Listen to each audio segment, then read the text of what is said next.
day in my life as a single mother na may anak na hindi tumutulong sa akin sa pagliligpit, na lumipat sa ibang bahay at napakapagod na sobra.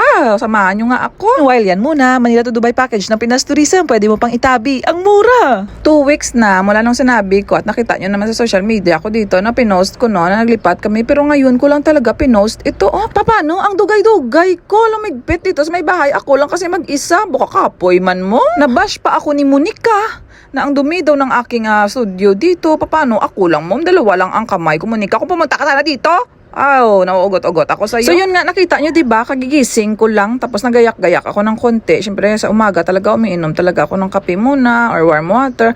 Tapos agad-agad nagluto na ako niyan kasi yung anak kong taba ching-ching na to, si Ambok na to, nagsabi niya na, mami, gutom na ako, magluto ka naman dyan. Agad-agad ako nagluto, imbes na maghimos-himusan na ako, magligpit ako dito ng mga kalat-kalat namin. Ayaw ko din naman sabihin sa kanya na order na lang kasi may mga pagkaon man dito sa rep, sayang din ba? At hindi man pwede na hindi ko siya pakaunon.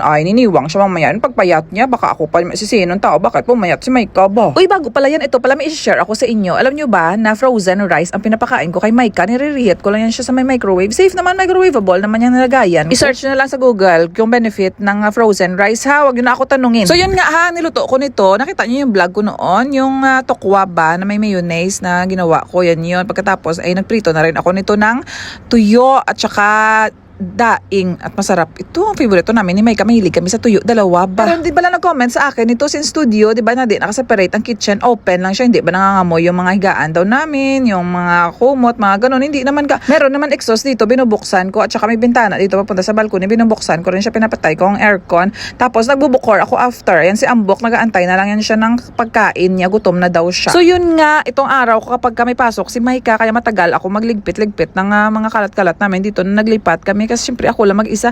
Tapos lalakatin ako niyan after. Meron din akong trabaho ba? Tapos pagbalik ko, minsan gabi na, madaling araw na.